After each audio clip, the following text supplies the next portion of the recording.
Tonight, A-Rod's lost season. Scott Pelley previews his exclusive report for 60 Minutes with the man at the center of the investigation. There you go. Not a drop to drink.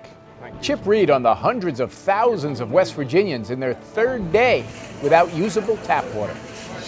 A town in Texas is riddled with tremors. It was rattling up like on the top of the house, something rat. And the owners of damaged homes are demanding answers. Manuel Bojorquez investigates. And destination Ice City. Seth Doan takes us to a dazzling winter festival in China's frozen wonderland. This is the CBS Evening News. Good evening, I'm Jim Axelrod. We begin tonight with the next chapter in the battle between Major League Baseball and Alex Rodriguez. The next, but almost certainly not the last. An arbitrator released his ruling today, reducing the suspension of baseball's highest paid player from the 211 games Major League Baseball imposed for violating its drug policy to 162 games, or all of next season. We will be learning much more about the case against A-Rod tomorrow night in Scott Pelley's exclusive report on 60 Minutes. In making its decision, the arbitration panel relied largely on the testimony of one man. Anthony Bosch ran a secret doping operation for pro athletes out of his clinic in Miami. Bosch testified that Alex Rodriguez was his client. That testimony was behind closed doors, but tomorrow night on 60 Minutes, Bosch will speak publicly for the first time. And Scott Pelley joins us now with more. Scott, what specifics did Bosch share with you about his relationship with Alex Rodriguez? Well, in a lengthy interview, Jim, he gave us all of the specifics about a doping program that he claims that he designed and administered for Alex Rodriguez, including such things as testosterone, human growth hormone, and other banned substances, a total of 6 banned substances in all. Why did Bosch choose to go public at all with his testimony? Well, that is quite a story, which he will lay out on 60 Minutes. When the clinic records first became public, they were leaked to a newspaper in Miami. That's when we learned Bosch's name and we learned about the possible link to Rodriguez and 13 other baseball players. When that happened, Bosch claims that associates of Rodriguez attempted to bribe him to stay quiet. When that didn't work, he says they attempted to get him out of the country, and then when that didn't work, he says he started getting death threats. He was afraid for his life, he tells us in the interview, and that drove him into the arms of Major League Baseball. Baseball told him that they would protect him, would give him security, would defend him legally, and he decided to go to baseball and tell the story. Quite a story. Look forward to seeing this tomorrow night. Thank you so much for stopping by, Scott. Thank you. And you can see Scott's full exclusive report tomorrow night on 60 Minutes. This is the third straight day that roughly 300,000 people in West Virginia have been without tap water. A chemical leak contaminated the water treatment plant in the state capital of Charleston. And as Chip Reid tells us, ever since they have been struggling to truck in enough bottled water to meet the demand.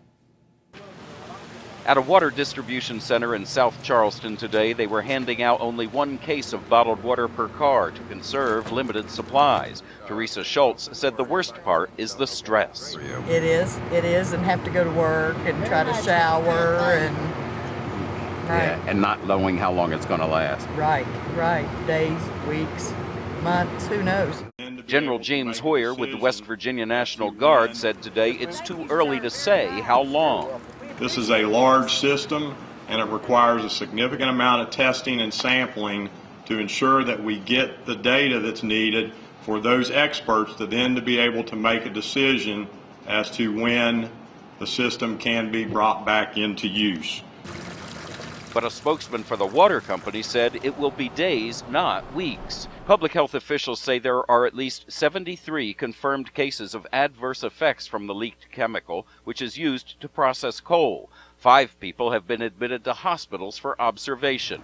Dawn Shaw and her daughter Katie briefly forgot about the warnings and washed their hands with tap water, but suffered no ill effects. What does it smell like? Licorice. And what does the water feel like? It feels oily, and I don't know how they're going to get, it's hard to clean oil off of anything. How are they going to get it out of our pipes? And I don't know what they're going to do.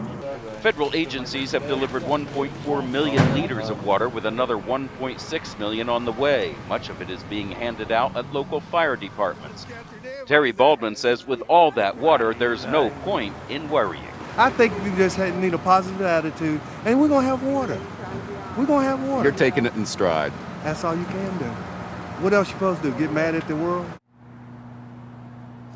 Here at the chemical storage facility where the leak occurred, the owner, Freedom Industries, has been ordered by the state of West Virginia to cease operations and to safely remove all chemicals from these tanks. Jim?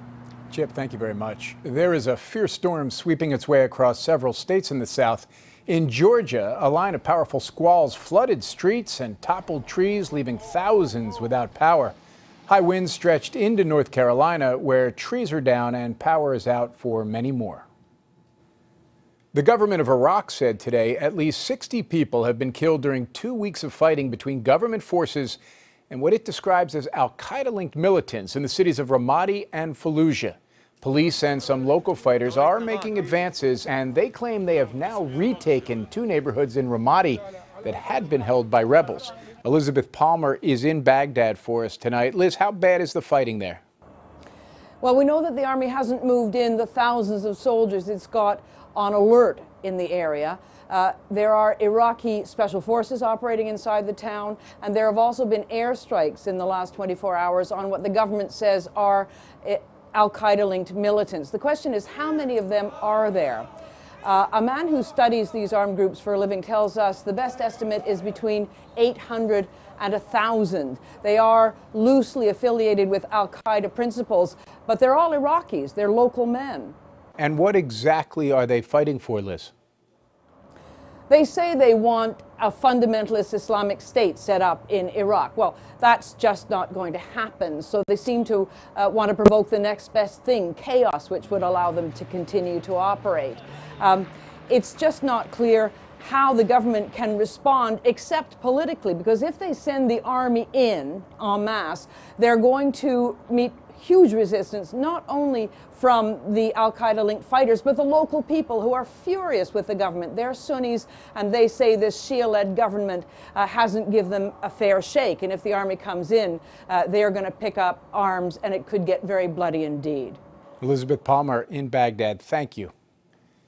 Veterans of the war in Iraq and the survivors of those killed in action there have been watching the events unfold in Fallujah and Ramadi with many feelings. Elliot Ackerman is a retired Marine captain who fought in the second battle for Fallujah in November 2004.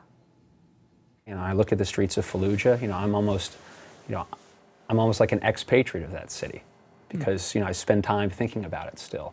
But my real emotion is rooted in the experience I had with those guys. So I don't feel that what's happening there right now negates what we did for each other 10 years ago. But do I wish that Iraq was in a better place? Sure, just as a human being, sympathetically, I wish the Iraqi people had a better break right now. 26 Marines in Ackerman's battalion were killed in the second battle for Fallujah. When you think about this from a mother or father's perspective, or a spouse of somebody killed in action, can you understand their questioning, was this worth it? Yeah, absolutely. I have complete sympathy with anyone who would feel that way. I feel that way myself. But I also have very real, tangible memories of guys with real names and what they did. And it would be very sad to me if their epigraph is that that was all a waste. Retired Marine Elliot Ackerman. Ariel Sharon's son said today about his father, quote, "He went when he decided to go." The former Israeli prime minister died today at the age of 85, 6 years after slipping into a coma. Vice President Joe Biden will lead the U.S. delegation to Sharon's funeral set for Monday. Charlie D'Agata now looks back on Sharon's long and controversial career. He was Israel's iron fist. As a soldier, as a general, and as Israel's prime minister, Ariel Sharon was relentless in his defense of the Jewish state and ruthless when dealing with its enemies. In the 1967 Six-Day War, Sharon earned a reputation as a brilliant field commander. As defense minister, Sharon masterminded Israel's invasion of Lebanon in 1982 and chased Yasser Arafat's PLO out of Beirut. But after the massacre of hundreds of Palestinian refugees by Lebanese militia under his control, an Israeli inquiry found Sharon indirectly responsible for the slaughter. Arabs branded him a war criminal. When Israeli-Palestinian peace talks broke down in 2000, Sharon's visit to the Temple Mount sparked violent Palestinian demonstrations that became a rebellion, the Second Intifada. After nearly 5 years of fighting and terrorism and the death of Yasser Arafat, Sharon's longtime archenemy, he astonished and angered many of his supporters by forcing out Israeli settlers and withdrawing soldiers from the Gaza Strip. With his party divided over his policy of unilateral disengagement from the Palestinians, Sharon quit the right-wing Likud and formed a new centrist party, Kadima. But in 2006, just weeks before elections were due, he suffered a massive stroke and fell into a deep coma. Kadima went on to victory without him. Israeli voters chose, for a time at least, Sharon's vision for Israel's future, a future he would never awaken to see. Charlie D'Agata, CBS News, London. Later, dozens of tremors in a small Texas town. Is oil and gas drilling to blame? And baby panda Bow Bow makes her public debut. Those stories when the CBS Evening News continues.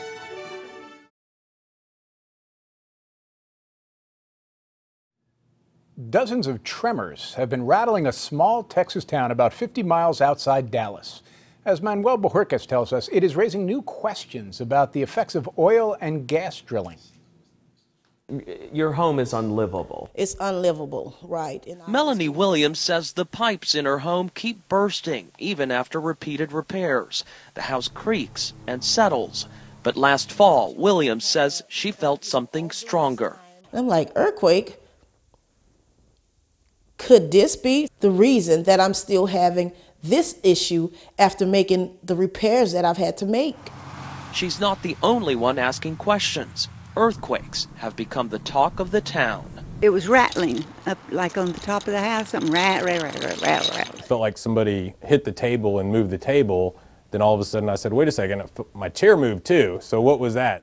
The town of Azle sits on top of the Barnett Shale, a geographic formation where natural gas and oil are being extracted. Wastewater from those operations is often discarded through pressurized injections into underground wells. A recent count showed 6 active wastewater disposal sites near Azle. Since November, the U.S. Geological Survey has recorded 32 earthquakes in the area, ranging from magnitude 2.0 to 3.7. Feels like a semi-truck hitting your house with a bomb going off. 800 residents showed up at a town hall meeting earlier this month, demanding Texas officials look into whether disposal sites are to blame. We don't have a whole lot of data in Texas. Deb Hastings, Executive Vice President of the Texas Oil and Gas Association, does not see a clear connection, but supports a review. It hasn't been disproven, and so we're going to have to see if there's any connection or causality to our disposal activities and any seismic activity. Gaps just on the outside and cracks. Melanie Williams is anxious for answers. She moved into this house 8 years ago after losing her home to Hurricane Katrina. There's no rescue from this situation. So I don't know if I felt more hopeless back then or right now. The Texas agency that regulates drilling says it will gather more evidence, and this week announced a new job opening. The position, seismologist. Manuel Bojorquez, CBS News, Azle, Texas. Bow Bow met her fans today. Bow Bow, of course, is the baby panda who made her public debut this morning at the National Zoo in Washington. The 4-month-old cutie will stay with her mother until she turns 4 years old. Then Bow Bow will move to China. What happened when the horses in this harness race entered the first turn? We'll show you next.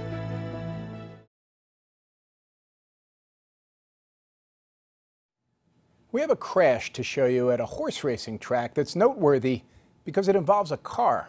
This is the start of the 5th race at the Freehold Raceway in New Jersey yesterday. The car pulling the starting gate spun out as it hit the first turn on the wet track, slamming into 5 harness racing drivers and horses. At least one driver was banged up with some broken ribs, but remarkably, none of the horses was hurt. The price of pork may soon be spiking due to a virus that is killing thousands of pigs. As many as 10% of sows in the U.S. may have the virus. When it hits young pigs, they have almost no chance of survival. The disease does not affect humans. There are a bunch of angry sushi chefs in California tonight. A new state law will require workers who prepare sushi or serve bread, fruit, and vegetables to wear gloves. The idea is to cut down on the spread of foodborne illnesses. And there was quite a fashionable birthday party thrown last night in Los Angeles by the designer Diane von Furstenberg. Not for herself, but for the wrap dress, the iconic garment that she created. The wrap dress is now 40 years old. Still ahead, the bright lights of China's Ice City.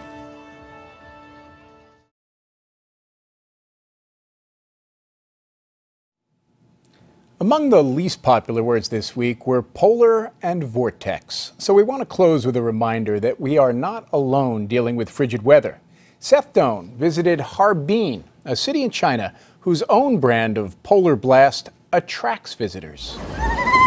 Temperatures hovering near 20 below zero are hardly a deterrent. In fact, they're essential for this mini city built from ice. How are you not wearing gloves? I'm local people. You're a local person? Yes. Local people don't need gloves? Yeah, That's maybe. crazy. Sunny, a guide here for 2 years, is proud of Harbin's Ice Festival, which resembles a sort of frozen, flashy Las Vegas. People come from around the world to build around these. the world, yes. More than 7,000 workers put this together in nearly 2 weeks. They used ice from the nearby frozen Songhua River. After sunset, lights create a brilliant glow, set inside the 180,000 cubic meters of ice blocks. That's enough to fill 100 Boeing 747 cargo planes, or 72 Olympic-sized swimming pools. Snow and ice, many stories high, are a platform for artists, and as you might expect, for advertisers too.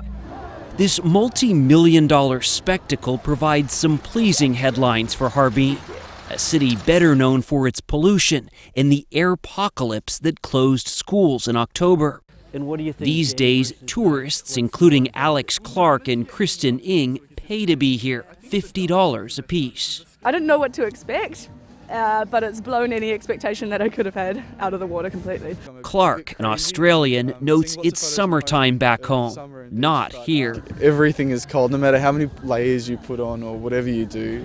Every year this ice festival begins on January 5th. The end date is not so certain.